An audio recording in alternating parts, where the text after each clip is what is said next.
आप सभी का ध्रुवा स्टाइल यूट्यूब चैनल पर स्वागत है। आप लोगों को जैसा कि पता है कि यूट्यूब गाइडलाइंस के वजह से अंडरस्टैंडिंग डिसिप्लिन अंडरस्टैंडिंग का जो है टॉपिक या फिर प्लेलिस्ट वो डिलीट हो गया था।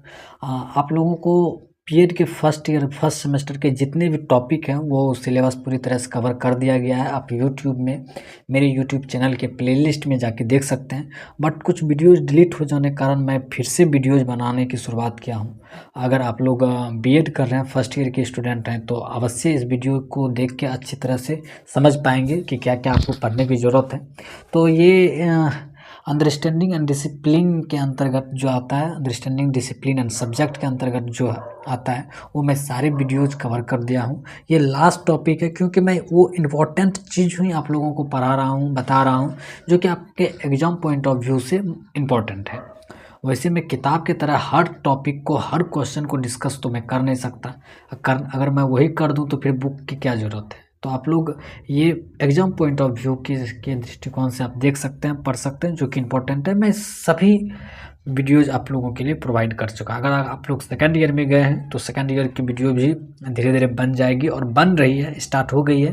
तो आप लोग अगर सेकेंड ईयर हैं तो डिस्क्रिप्शन में जाके आप लोग सेकेंड ईयर टेलीग्राम चैनल को ज्वाइन कर सकते हैं। वहाँ बहुत सारे पीडीएफ हैं, तो वहाँ से भी आप लोग पढ़ सकते हैं। अगर आप लोगों को मेरे ये सिंपल वर्ड समझने में सहूलियत महसूस होती है तो आप लोग यूट्यूब के भी माध्यम से पढ़ सकते हैं। अगर आप लोगों को पीडीएफ चाहिए तो आप लोग टेलीग्राम ज्वाइन करके वहाँ से मेरा नंबर ले सकते हैं और मैसेज भी कर सकते हैं।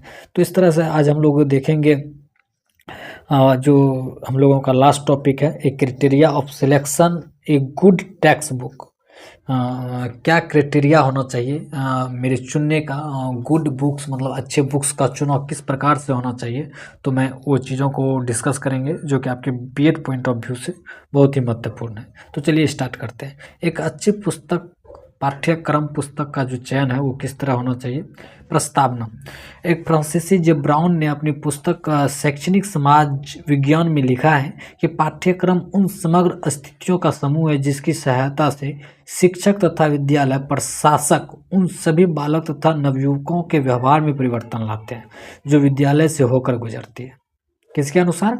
फ्रांसीसी जे ब्राउन। ये बहुत इंपॉर्टेंट है, ये सब फैक्ट को आपको याद रखना जरूरी है क्योंकि इन्हीं फैक्ट से आप लोगों के नंबर जो है औरों के कंपैरिजन में ज़्यादा मिलेगी। तो ये सब चीज़ आप याद रख सकते हैं। इससे यह स्पष्ट होता है कि पाठ्य चर्चा विद्यालयों की व्यवस्था का मूलाधार है।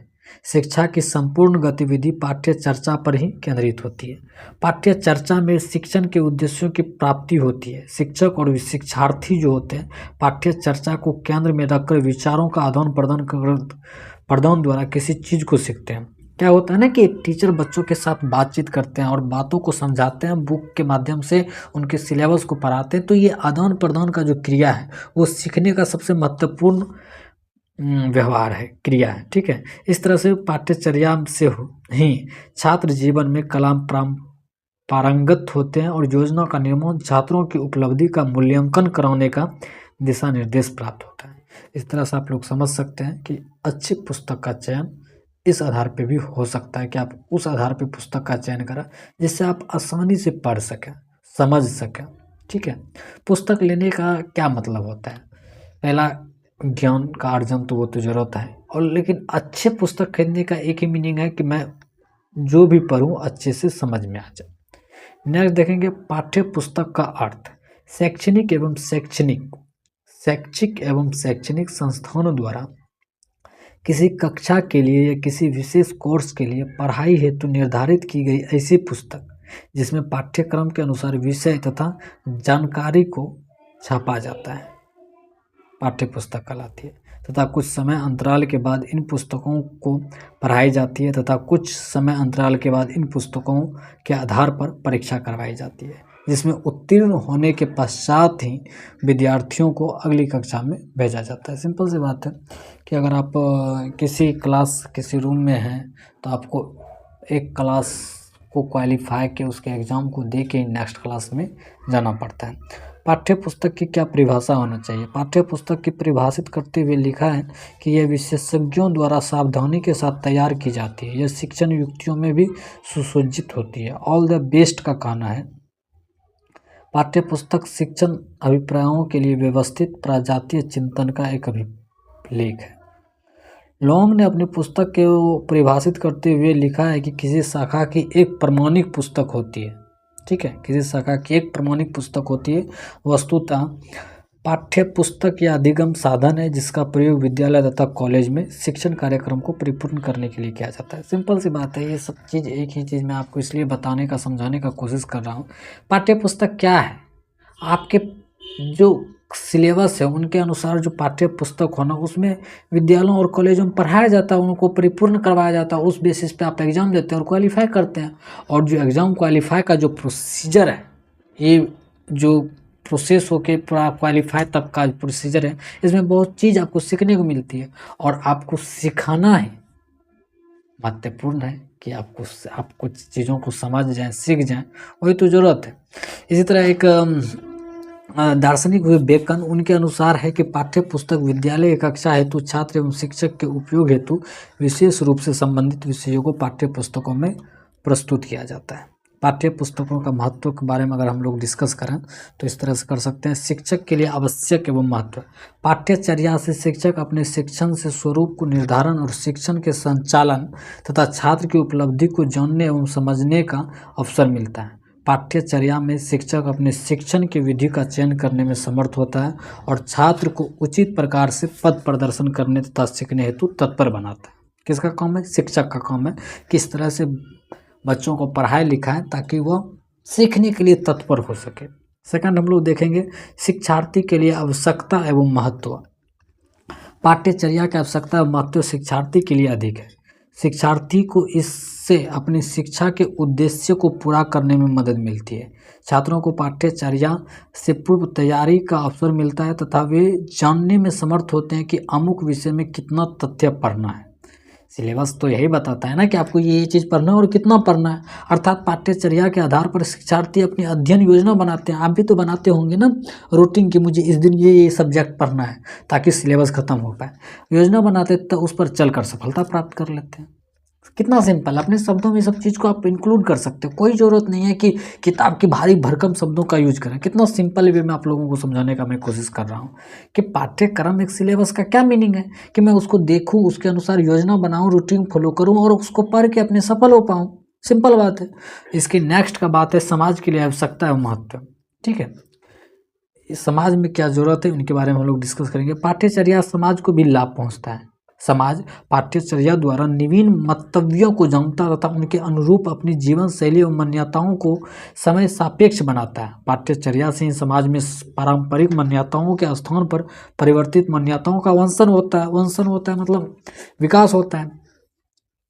सिंपल सी बात है ना, आप जिस समाज में रहते हैं वो पुराने ज़माने से किसी पैटर्न को फॉलो कर रहे हैं और जब तक आप उनको पढ़ाएंगे नहीं, समाज पढ़ेगा नहीं, तो उस पैटर्न को सब दिन फॉलो करते हैं। उनको समझ ही नहीं विकसित हो पाएगी कि क्या गलत है क्या सही है। अगर आप समझ लेते हैं कि जो मैं पैटर्न पुराने समय से इस चीज़ को फॉलो करते आ रहा हूँ वो गलत है और गलत है, गलत चीज़ों को समझिएगा तभी तो उसमें सुधार लाइएगा। यही समाज के लिए बहुत ज़्यादा योगदान करता है।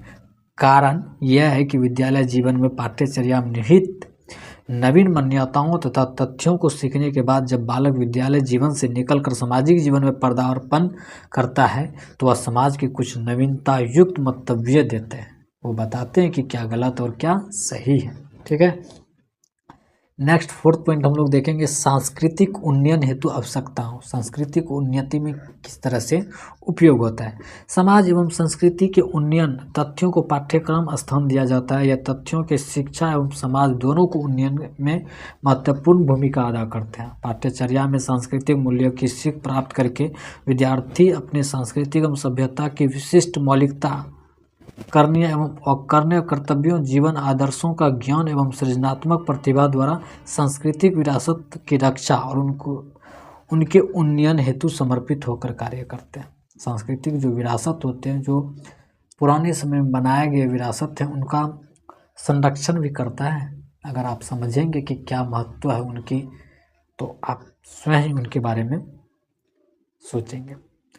अगला पॉइंट है विषय सामग्री का चुनाव। तो पहला देखेंगे वस्तु विषय सामग्री। विषय सामग्री इतिहास के अनुदान स्नातक उद्देश्यों के संबंधित होनी चाहिए। कोर्स को पूरा करने वाली विषय सामग्री में दिए गए पाठ्यक्रम के सभी उप विषय सम्मिलित होने चाहिए। नवीन सामग्री विषय नवीन मतलब नया पैटर्न पर होना चाहिए। फोर्थ में है पर्याप्त विषय सामग्री के प्रत्येक 3 से 4 के संबंध में पर्याप्त होनी चाहिए।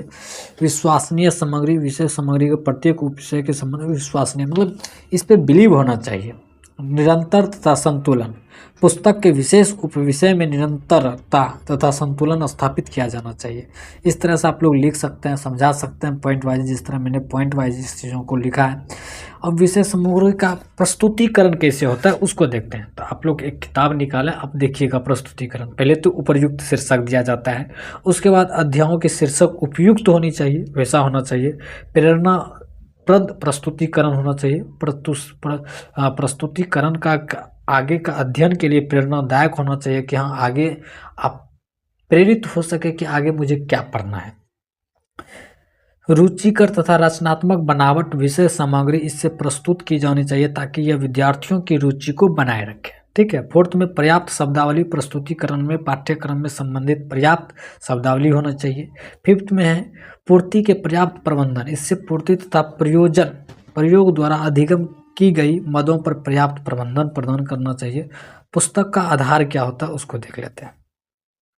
उपर्युक्त आकार, पुस्तकों का आकार विद्यार्थियों के आयु के दृष्टिकोण से उपयुक्त होना चाहिए। अब बीएड कर रहे हैं, कोई आपको दे दे पीएचडी का सिलेबस तो आपसे नहीं हो पाएगा, या फिर कोई आप बीएड कर रहे हैं आप बच्चे को दे दे बीएड का सिलेबस तो नहीं, मतलब तो आकार उनका उपयुक्त होना चाहिए आयु के अनुसार, जो बच्चे का एज होता है उनके अनुसार। सेकंड में है उपर्युक्त परिणाम, पुस्तक का आकार विषय सामग्री के परिणाम के अनुसार उपयुक्त होना चाहिए।